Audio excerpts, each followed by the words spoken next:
If you don't mind me saying, being such a young person, because you're a teenager effectively. Yeah. Was that daunting? Did that even enter your head, or was it more just, no. I just need to get into a place? I just need help. I was just terrified. I was just so scared. I was just like, I don't care where I go. I'm just really scared, and I know that I need help. Yeah. And it was just like, I was so grateful to be let in here so quickly. Yeah. It was really good, and like literally like as soon as I got in, it's probably like a couple of hours later, wasn't really quite with it, but like I was like with it enough to be in a therapy session. I just like literally just dived straight in, and that was like really good because we just needed to get to work. And do you think that, because I know that you mentioned that you were kind of, there was still a bit of rebellious, that you were still being a bit rebellious in the sense of like... Yeah, I was a nightmare. Trying to get things your way. I was an absolute, honestly, like, I don't know. In my very early days, I just don't know how they coped with me. Like, I didn't even realise that I was a nightmare, because I was so, like, delusional and in my own little world that, like, everybody's against me and I'm the victim and, like, all these people are trying to attack me. Like, I was in a treatment centre, like, nobody was trying to attack me. Yeah. So I was just, like, I really suffered with this delusional thinking, which the therapy really did help with, but in time. Do you know what I mean? Hence why I was here a little bit longer, because it did take a little bit of time for me to soften to it and get honest. I didn't get completely honest until I'd been here for like probably like 8 weeks. Like it was the last couple of weeks where I got really honest, but it took a lot of time and a lot of work and a lot of like breaking down of the ego and a lot of, do you know what I mean? A lot of conversations and all of that. And to get comfortable, I'd imagine, just to feel at ease. And like you said, like no one's out to get me. You know, I'm here. It's a safe place. But just to kind of feel comfortable enough to maybe start to look at the feelings, to look at what's going on, and to respond to the therapy in that way. So that just took a bit of time. It just took a bit of time for me. Yeah. It just took time for me to understand, because I'd been fighting so long, fighting everyone, fighting my parents, fighting this person, fighting that person, always trying to get my own way, always trying to manipulate. I was in that mode, and it took me a long time to get out of that mode, to understand I don't need to keep fighting. Nobody's fighting me, I'm just fighting everyone. So it just took me a bit of time to just let go and just be like, okay. With the therapy, they call it a very intensive program of therapy. Good. Yeah. Do you remember it being intensive? Like, how did you? Was this because this is the first time you've been to treatment? Yeah. Was this the first time you kind of done therapy like this? Yeah. I would say so, because they work with addicts, so they know these behaviours. They could tell when I was manipulating, like they could tell when I was having like a particular behaviour or like acting in a certain way. So I'd done loads of different therapy before. So I was quite sort of over therapized, which actually was kind of made it a little bit harder, because it kind of meant that I knew how to manipulate in therapy and divert things going into my own way. So it did definitely take time. So I'd had like dialectical behavioural therapy before, like psychoanalytic psychoanalytic therapy, I think. I'd had like that therapy where they like do a thing with their finger and it's like all weird, and I can't remember what it was. So I'd done loads of different therapy through the NHS, through like from my early teens. So it wasn't my first experience of therapy, but it was in DBT they do challenge you, but not like that. Not like that. So it was like nothing that I'd quite experienced before, and I think because I was clean and sober I probably felt it a lot more, whereas like when I was doing those therapies I was just like so sedated. I was not engaging. So it was definitely, I was feeling raw anyway, and then I was getting challenged, but like the therapy was amazing. Like that's the only type of therapy that's ever worked for me. And it's in a community, it's with other people. Yeah. It was a really good community. Living with other people, you're eating with other people. How did you find that aspect of it? Challenging, but good. So I'm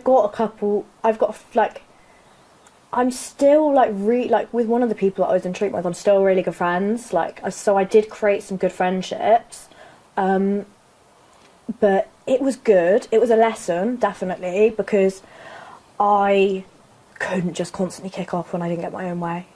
Like, I couldn't. Like, because usually if I don't like someone a little bit, I'm like, right, okay.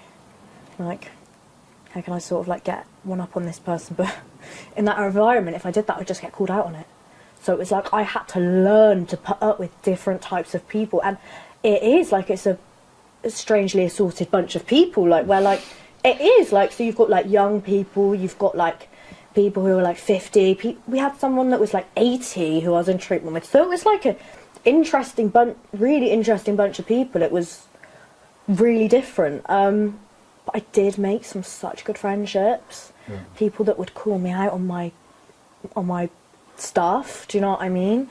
Which it never happened to me before. So it was, like, those connections that I made were, like, amazing. And because it's a therapeutic environment, even when we were outside of therapy, that stuff would be brought up. If I said something outside of therapy, somebody would bring that up in therapy, and I'd be like, can't get away with anything here.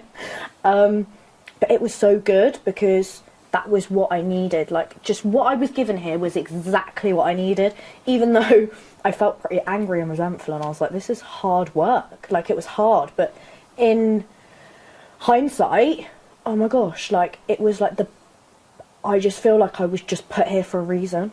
Do you know what I mean? And it was really good. And I made connections with people. They were proper real connections, and those are the first proper real connections I've ever made with anyone, which was, like, so beautiful, really beautiful. And it helped me a lot, having all of that support around me, and also living with some people that I did struggle with. Like, I can't say that I liked everyone.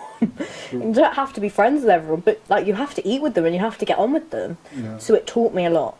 It taught me a lot that, like, I can't always get my own way, that there's going to be people in life that I don't always... that we're not friends with everyone. That's just not life. And to have connections with people as well, where I'm not trying to get anything from them and they're not trying to get anything from me. So it's like, it was different. It was so...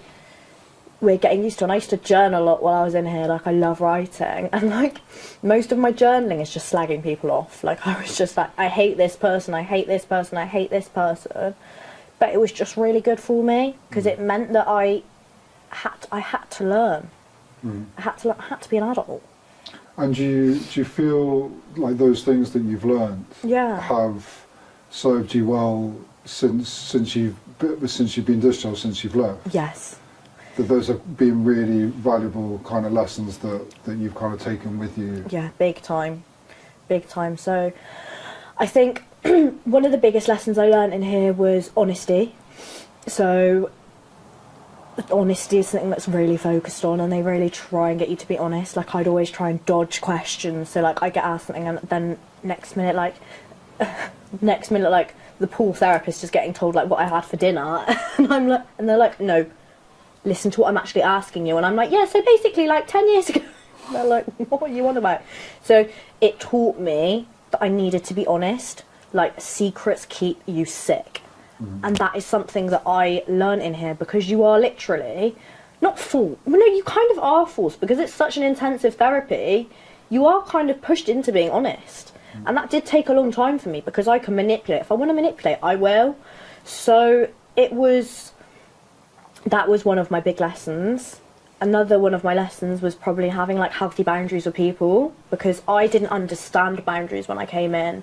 Like, I was such an unboundaried person, and it's something that I do struggle with sometimes, even now, but it's 10 times better. But that is what Gladstones gave me. It taught me how to have healthy boundaries with people, and healthy boundaries with my family as well, because I didn't have those, because of the amount of pain and trauma that I'd put them through, and the people around me, boundaries just no longer existed, because nobody trusted me, quite rightfully so. So yeah, it definitely taught me that. And also, I didn't really have any respect for other people. Like, because I didn't care about other people. What I was using, I did not care about anyone. All I cared about was myself, getting my needs met, and drugs and drink. Do you know what I mean? That was all that I wanted for such a long time. So it taught me to actually, like, have some empathy for other people. Like, because I would just be like, if other people were upset, I'd be like, okay, and like, okay, cool. Like, you haven't had my life.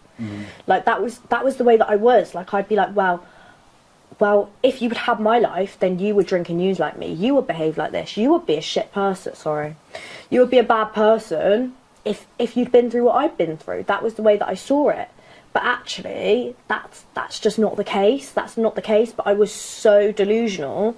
So it taught me that everybody's got their stuff. Everybody's got things that they've been through. Even people who aren't addicts and alcoholics. People, like, life on life's terms, it's not easy. Things happen.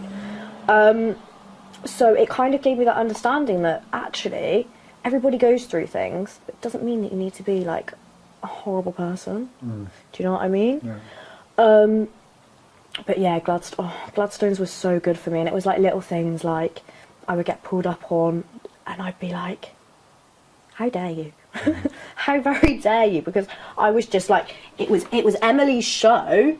In my mind, it was Emily's show, and I'm just pulling the strings. And I could no longer do that in here because they knew what I was doing. Like, I mean, especially because a lot of the therapists and the support workers, they've suffered with addiction themselves. They're not stupid. They can see it from 10 miles off, and they could see things that I couldn't even see. And then now I look back and there's things that they'd say to me that I really didn't like at the time, but the reason that I didn't like the things that they were saying or blah blah blah etc. is because they were true. And looking back, do you feel that Gladstones was the start? It was like a foundation, because I hear sometimes that, you know, it's 28 days, it's not an awful lot of time. Obviously you did 10 weeks, it is intensive. Yeah. But there's a lot of work, it's basically just the beginning. It is, and when you look back, do you see it in that way, that it was the beginning? It kind of gave you the tools, it kind of, the therapists kind of broke you down a little bit, they kind of like showed you what was happening. And that gave you the foundation, or it kind of gave you the springboard to go to the next step. Yeah, 100%. So here, obviously, do you know what? When you say they broke me down, but they also built me back up. Yeah. And it was beautiful because I did have some such beautiful relationships in here, like with some of the support workers, like I did. In time, I hated the therapist when I came in, but in time, I actually developed like quite nice relationships with them, which was cool. And do you know what? It's so nice because I started to have people who believed in me. Like and I'd never had that before, because I just disappointed people so much to the point that they were like, yeah, okay. Because I'd said so many times, I'm going to get clean, I'm going to get sober. But it was so nice to have people, like I felt supported. Like I did feel really supported, and in the end I realised that it was because these people wanted to help me, and I didn't need to keep fighting, and they weren't out to get me, and they didn't want me to use again. They are trying to help. So it just gave me so many tools, and obviously here I was introduced to 12-step.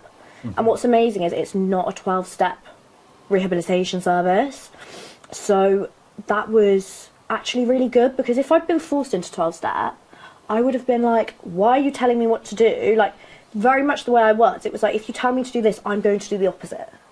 So it was nice that 12 steps was an option.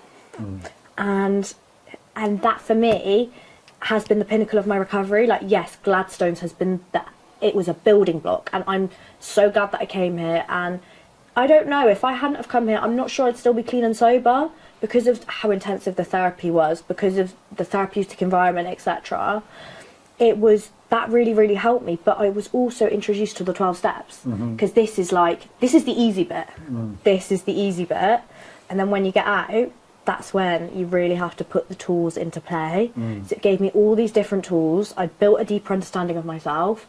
I built a deeper understanding of my behaviours, and it just like it really set me up. And in secondary care as well, it was really good, because I got taught, like, so we did relapse prevention.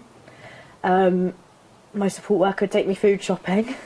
which is amazing because I didn't know how to do a grocery shop, and I didn't know how to do my washing, and I didn't know how to cook, and I didn't, do you know what I mean? I didn't know how to live clean and sober. I didn't know how to walk to the shops and get a carton of milk clean and sober.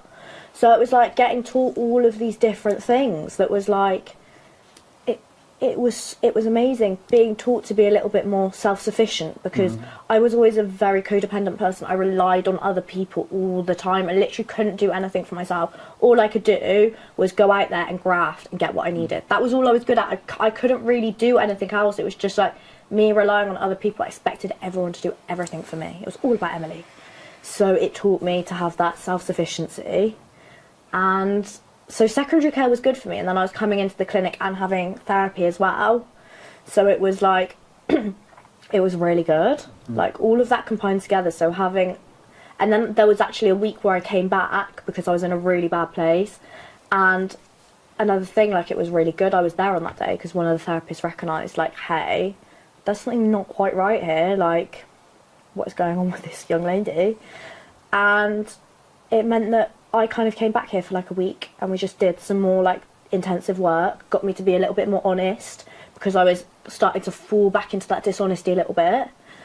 And that's why I say like that honesty is so important. I was getting to a point where I was like wanting to use, like I was wanting to drink again, I was wanting to use again, because I was starting to run away from myself a little bit, starting to get a little bit more undisciplined. And also I think the discipline in here, because it's very like it's very structured. And I think in recovery for me, discipline is so important, especially like in my 12 steps, working my program. That is so important. Like I have people that I have to ring in the morning, and people that have to ring me. I have to reach out, you know, like I need to do my morning disciplines, I need to get to a meeting, like I need to do service, all of this stuff. So discipline is so important, and especially for me, as somebody that suffered with eating disorders, discipline is important. Being disciplined around eating. Okay, I need to make sure that I have breakfast, I need to make sure I have lunch. Okay, am I eating enough? All of that stuff, like it did teach me discipline, and it taught me how to be disciplined with myself, because sometimes I have to give myself a hard talking to, when there's times where sometimes I'll be like, oh, there's some old behaviours coming up, and then I can talk to myself like the way one of those therapists would have spoken to me, and like, okay, because it's being honest with yourself, and that's something that this place gave me as well.